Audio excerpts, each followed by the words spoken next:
Hello, I'm Jim Osborne, curator here at the Indiana Military Museum, and today the topic of the day would be the Link Trainer. You could probably count on one hand the number of items that really helped win World War II. Right here is one of them, the Link Trainer. Young Edwin Link was working in his father's organ factory, helping build pump organs. He became interested in aviation and decided that he wanted to help develop a training system for pilots. The bellows used in the Link Trainer were the same idea that he developed from the organ factory and the way that bellows are used in pump organs. That feature would help move the trainer in different positions, up and down, create different situations that the student pilot would have to react to. Link worked on this for many years, and in 1931 he finally patented the idea. This would be the first flight simulator, but it didn't take. He even had to go to carnivals to try to promote this item and try to make a little bit of money to help promote his project and help pay for it. But finally, in 1934, the military purchased the rights to the Link Trainer and ordered some. And as World War II approached, they found out they needed thousands of these Link Trainers. It's estimated that before the war was over, there were over 500,000 pilots trained for the Allied forces on the Link Trainer. Again, the Link Trainer being the first actual flight simulator in history. And of course, flight simulators today have progressed all the way to the space program. So, I hope that you'll enjoy this program and enjoy what we're going to show you about this restoration of our Link Trainer. The Link Trainer behind us was brought to the Indiana Military Museum about 7 years ago, around 2017. It was brought here to restore. It was in much more shape than this. There's about 5 of us that worked on this over a 4-year period. The restoration of it was kind of a prototype process because we really didn't know how to put it back in working order.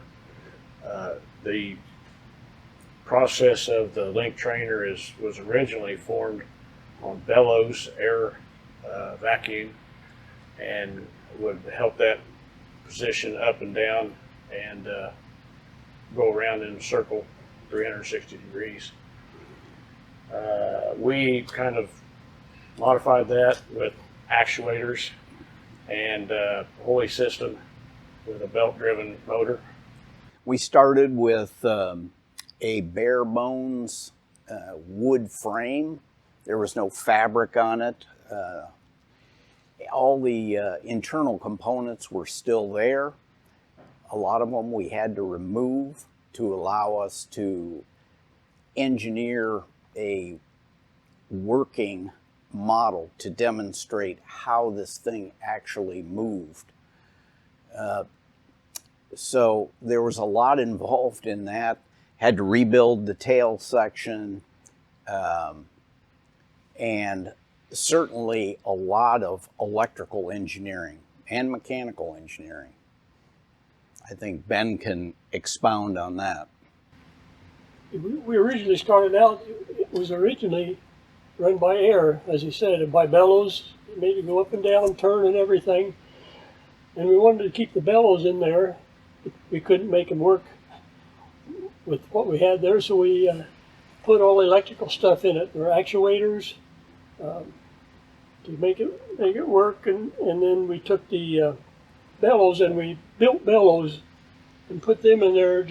They're fake bellows, but we wanted to keep the authenticity of the bird looking like it probably did back when they were using it. Yeah, from an operational standpoint, so that it would emulate what the trainer used to do and give a realistic appearance, but yet not sacrifice a lot of the authenticity of, when you look at it, it looks, you know, like a Link Trainer, like a C3 Link Trainer. Getting it to move was probably the most challenging. You know, we knew we could restore the outside skin of the Link Trainer, refurbish the instrument panels, which Mark had a lot to do with. The biggest thing was making it go round and round and up and down, and like they originally did. And if I could back up to the beginning, this project was actually, you know, Ed Mirando and I sat there and looked at it for a long time, thinking that we were going to make it look pretty, but Ed woke up one morning and said he dreamed that we got it moving.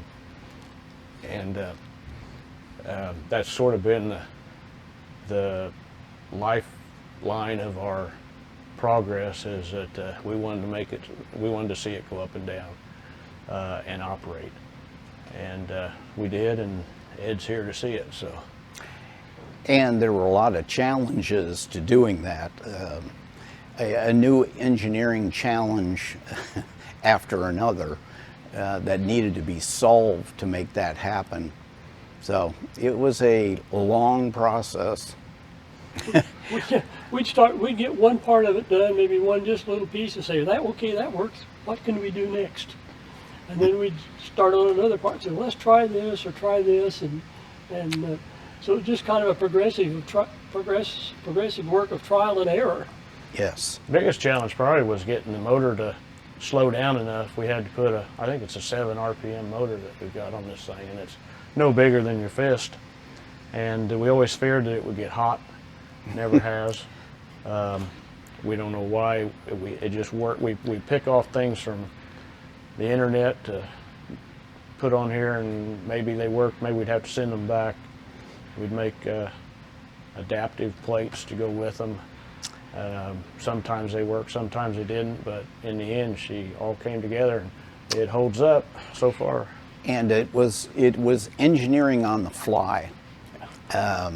You know, you just solve one problem, and the next one you worked on that until you solved that, and so on. When we started the project, we didn't have any kind of blueprints. We had a few videos.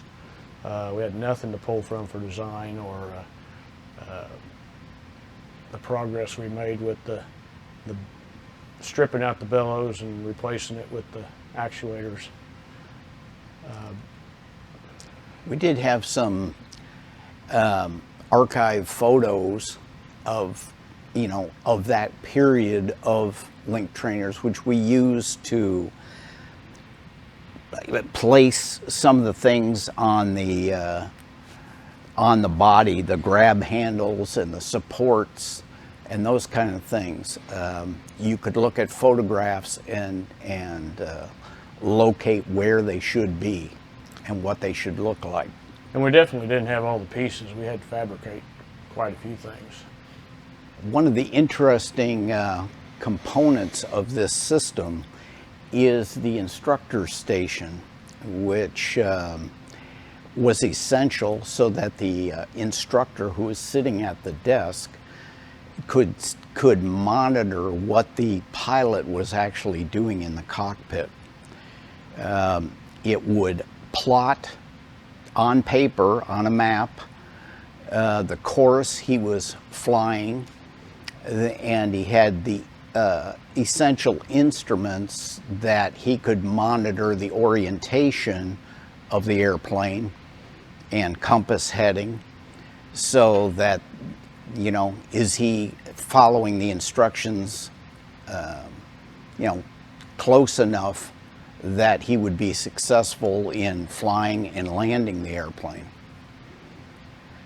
Not only did we train male pilots, we also trained female pilots who were WACs that transported aircraft, flew them from the manufacturer to the designated airfields.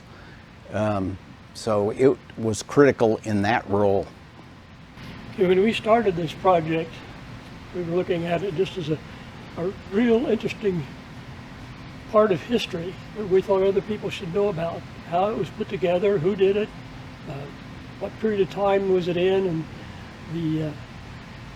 just the technology that they had at that time to put the thing together and make it work so that we could train pilots and how on primarily with the hood down. You see the hood has a hood on it. The hood would come down so that they could fly by instruments only, and the technology that they had then just wasn't really great to do things like this. But the guy that put it together was an organ maker, so it was all run on bellows, and he got it to working that way, and just a piece of history we thought needed to be recorded.